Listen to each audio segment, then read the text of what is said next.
ಎಲ್ಲರಿಗೂ ನಮಸ್ಕಾರ. ಬನ್ನಿ, ಇವತ್ತು ಇಂಟರ್ನೆಟ್ ಜಗತ್ತನ್ನೇ ಅಲ್ಲಾಡಿಸಿರೋ ಒಂದು ವಿಚಿತ್ರ ಕಥೆಯನ್ನ ನೋಡೋಣ. ಭವಿಷ್ಯ ಮತ್ತು ವರ್ತಮಾನದ ನಡುವೆ ಗೆರೆ ಎಳೆಯೋಕೆ ಆಗದೇ ಇರೋ ಹಾಗೆ ಮಾಡಿರೋ ಪ್ಯಾರಿಸ್ನ ಒಬ್ಬ ನಿಗೂಢ ವ್ಯಕ್ತಿಯ ಕಥೆ ಇದು. ಒಂದು ಕ್ಷಣ ಯೋಚನೆ ಮಾಡಿ, ಯಾರಾದರೂ ನಿಮ್ಮ ಮುಂದೆ ಬಂದು ನಾನು 2055ನೇ ಇಸ್ವಿಯಿಂದ ಬಂದಿದ್ದೀನಿ ಅಂತ ಹೇಳಿದ್ರೆ ಏನ್ ಮಾಡ್ತೀರಾ? ಹೌದು, ಯಾಕಂದ್ರೆ ಒಬ್ಬ ವ್ಯಕ್ತಿ ತಾನು ಭವಿಷ್ಯದಿಂದ ಬಂದವನು ಅಂತ ಇಡೀ ಜಗತ್ತಿನ ಮುಂದೆನೇ ಹೇಳ್ಕೊಳ್ತಾ ಇದ್ದಾನೆ. ನಿಜಕ್ಕೂ ಇದು ನಂಬಕ್ಕಾಗುತ್ತಾ? ಇವನೇ ನಮ್ಮ ಕಥೆಯ ಮುಖ್ಯ ಪಾತ್ರಧಾರಿ. ಅವನ ಹೆಸರು ವೈಟ್ ಮಾಸ್ಕ್. ಇವನ ವಿಡಿಯೋಗಳು ಇಂಟರ್ನೆಟ್ನಲ್ಲಿ ರೀತಿಸರ ಬಿರುಗಾಳಿಯನ್ನೇ ಎಬ್ಬಿಸಿವೆ. ನಾನು ಭವಿಷ್ಯದಲ್ಲಿ ಅಂದ್ರೆ 2055ರಲ್ಲಿ ಪ್ಯಾರಿಸ್ ನಗರದಲ್ಲಿ ಸಿಲ್ಕೊಂಡಿರುವ ಕೊನೆಯ ಮನುಷ್ಯ ಅನ್ನೋದು ಇವನ ವಾದ.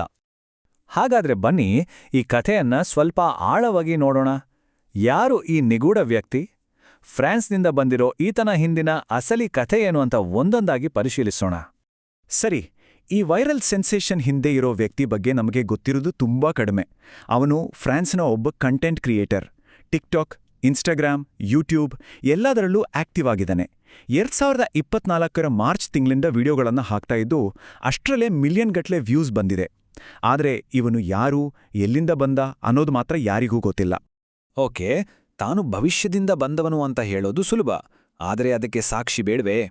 ಈ ವೈಟ್ ಮಾಸ್ಕ್ ತನ್ನ ವಾದವನ್ನ ಸಪೋರ್ಟ್ ಮಾಡಕ್ಕೆ ಯಾವೆಲ್ಲ ಪುರಾವೆಗಳನ್ನು ನಮ್ಮ ಮುಂದಿಡ್ತಾನೆ ಅಂತೆ ಈಗ ನೋಡೋಣ. ಅವನ ವಿಡಿಯೋಗಳಲ್ಲಿ ಮೊದಲು ನಮ್ಮ ಕಣ್ಣಿಗೆ ಬೀಳೋದೇ ಖಾಲಿ ಖಾಲಿ ಪ್ಯಾರಿಸ್ ನಗರ. ಯಾವಾಗಲೂ ಜನರಿಂದ ತುಂಬಿ ತುಳುಕುತ್ತಿದ್ದ ಐಫೆಲ್ ಟವರ್, ಲೂವ್ರ್ ಮ್ಯೂಸಿಯಂನಂತಹ ಜಾಗಗಳೆಲ್ಲ ಸಂಪೂರ್ಣವಾಗಿ ನಿರ್ಜನವಾಗಿದೆ. ಒಬ್ಬನೇ ಒಬ್ಬ ಮನುಷ್ಯನೂ ಇಲ್ಲ. ಇದು ನಿಜಕ್ಕೂ ನೋಡಕ್ಕೆ ಆಶ್ಚರ್ಯ ಆಗುತ್ತೆ. ನೋಡಿ, ಇದು ಆ ಕ್ರಿಯೇಟರ್ನ ಮಾತುಗಳೇ. ತನ್ನ ವಿಡಿಯೋಗಳ ಡಿಸ್ಕ್ರಿಪ್ಷನಲ್ಲಿ ಇದೇ ಸಂದೇಶವನ್ನೇ ಅವನು ಪದೇ ಪದೇ ಹೇಳ್ತಾ ಇದ್ದಾನೆ. ಬರೀ ಖಾಲಿ ಬೀದಿಗಳಷ್ಟೇ ಅಲ್ಲ, ಅವನು ಭವಿಷ್ಯದ ವಸ್ತುಗಳನ್ನು ಕೂಡ ಸಾಕ್ಷಿಯಾಗಿ ತೋರಿಸ್ತಾನೆ.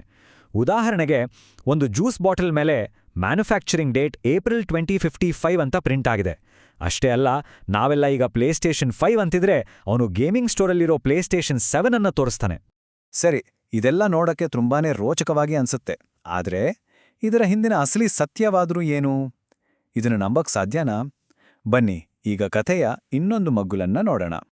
ಈ ಹೋಲಿಕೆಯನ್ನ ಒಮ್ಮೆ ನೋಡಿ. ಜನರೇ ಇಲ್ಲದ ಆ ನಗರದ ದೃಶ್ಯಗಳು 2020ರಲ್ಲಿ ಇದ್ದ ಕಠಿಣ ಕೋವಿಡ್ ಲಾಕ್ಡೌನ್ ಸಮಯದಲ್ಲಿ ತೆಗೆದಿದ್ದಾಗಿರ್ಬೋದಲ್ವಾ?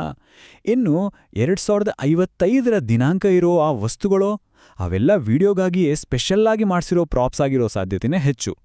ಬಹುಶಃ ಇದೊಂದು ಅದ್ಭುತವಾದ ವಿಡಿಯೋ ಎಡಿಟಿಂಗ್ ಕರಾಮತ್ತು ಆಗಿರ್ಬೋದು.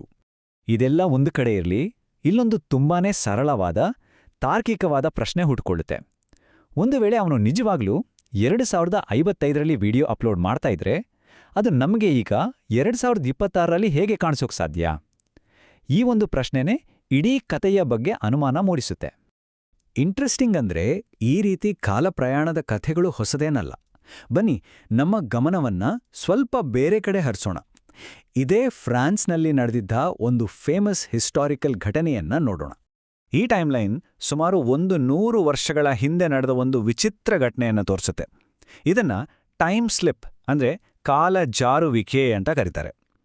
ಇಬ್ರು ಮಹಿಳೆಯರು ವರ್ಸೈಲ್ಸ್ ಅರಮನೆಯಲ್ಲಿ ಓಡಾಡ್ತಾ ಇರಬೇಕಾದ್ರೆ ಇದ್ದಕ್ಕಿದ್ದ ಹಾಗೆ ವಾತಾವರಣ ಬದಲಾಗಿ ತಾವು 18ನೇ ಶತಮಾನಕ್ಕೆ ಬಂದಿದ್ದೇವೆ ಅಂತ ನಂಬಿಬಿಡ್ತಾರೆ. ಆ ಮಾಬ್ರಿಲಿ ಜಾರ್ಡನ್ ಘಟನೆಯನ್ನ ವಿವರಿಸೋಕೆ ಒಂದು ಜನಪ್ರಿಯ ಥಿಯರಿ ಇದೆ. ಅದರ ಪ್ರಕಾರ ಸಮಯ ಅನ್ನೋ ಚೌಕಟ್ನಲ್ಲಿ ಉಂಟಾದ ಒಂದು ಸಣ್ಣ ದೋಷ ಅಥವಾ ಗ್ಲಿಚ್ನಿಂದಾಗಿ ಅವರಿಬ್ರೂ ಆಕಸ್ಮಿಕವಾಗಿ ಹಿಂದಿನ ಕಾಲಕ್ಕೆ ಜಾರಿದ್ರು. ಇದನ್ನ ಗ್ಲಿಚ್ ಇನ್ ದ ಮ್ಯಾಟ್ರಿಕ್ಸ್ ಅಂತಲೂ ಕರೀತಾರೆ.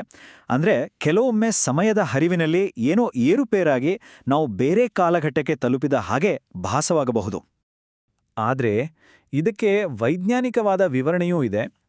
ಅದು ಇಬ್ಬರೂ ಸೇರಿ ಕಂಡಂತಹ ಒಂದು ಸಾಮೂಹಿಕ ಭ್ರಮೆ ಆಗಿರ್ಬೋದು, ಅಥವಾ ಅವರು ಆ ದಿನ ನೋಡಿದ ದೃಶ್ಯಗಳನ್ನು ತಪ್ಪಾಗಿ ಅರ್ಥೈಸ್ಕೊಂಡಿರಬಹುದು ಅನ್ನೋದು ಕೆಲವು ತಜ್ಞರ ವಾದ. ಹಾಗಾದ್ರೆ ಈ ಆಧುನಿಕ ವೈಟ್ ಮಾಸ್ಕ್ ಕಥೆ ಮತ್ತು ಆ ಐತಿಹಾಸಿಕ ರಹಸ್ಯ ಇವೆರಡನ್ನೂ ಒಟ್ಟಿಗೆ ಇಟ್ಟು ನೋಡಿದಾಗ ನಮಗೇನರ್ಥ ಆಗತ್ತೆ? ಬನ್ನಿ, ನಮ್ಮ ಅಂತಿಮ ತೀರ್ಮಾನಕ್ಕೆ ಬರೋಣ. ಕೊನೆಯದಾಗಿ ಹೇಳ್ಬೇಕಂದ್ರೆ, ಈ ವೈಟ್ ಮಾಸ್ಕ್ ವಿಡಿಯೋಗಳು ನೋಡಕ್ಕೆ ಎಷ್ಟೇ ಕುತೂಹಲಕಾರಿಯಾಗಿದ್ರೂ ಅದು ಅಚ್ಚುಕಟ್ಟಾಗಿ ಮಾಡಿರೋ ಒಂದು ಕಲಾತ್ಮಕ ಸೃಷ್ಟಿ ಅಷ್ಟೇ. ಇದೊಂದು ಚಾಣಾಕ್ಷತನದ ಕೈಚಳಕ ಅನ್ನೋದೇ ಹಲವರ ಅಭಿಪ್ರಾಯ. ಈ ಕಥೆಗಳು ನಿಜವೋ ಸುಳ್ಳೋ ಅದು ಬೇರೆ ಮಾತು. ಆದ್ರೆ ಈ ತರಹದ ನಿರೂಪಣೆಗಳು ನಮ್ಮ ಕಲ್ಪನೆಯನ್ನ ಸೆಳೆಯುತ್ತಲೇ ಇರ್ತವೆ. ಯಾಕಂದ್ರೆ ಸಮಯವನ್ನ ಮೀರಿ ಹೋಗ್ಬೇಕು ಅನ್ನೋ ಆಸೆ ಬಹುಶಃ ಪ್ರತಿಯೊಬ್ಬರಲ್ಲೂ ಎಲ್ಲೋ ಒಂದ್ ಕಡೆ ಇದ್ದೇ ಇರುತ್ತೆ. ಹಾಗಾದ್ರೆ ಈ ಚರ್ಚೆಯನ್ನ ಒಂದು ಪ್ರಶ್ನೆಯೊಂದಿಗೆ ಮುಗಿಸೋಣ. ಸಮಯ ಪ್ರಯಾಣ ಅನ್ನೋದು ಬರೀ ನಮ್ಮ ಕಲ್ಪನೆಯ ಅಥವಾ ವಿಜ್ಞಾನ ಇನ್ನೂ ಕಂಡುಹಿಡಿಯಬೇಕಾದ ಸತ್ಯವಾ? ಇದರ ಬಗ್ಗೆ ಯೋಚನೆ ಮಾಡ್ತಾ ಇರಿ. ಮುಂದಿನ ವಿಶ್ಲೇಷಣೆಯಲ್ಲಿ ಮತ್ತೆ ಭೇಟಿಯಾಗೋಣ. ನಮಸ್ಕಾರ.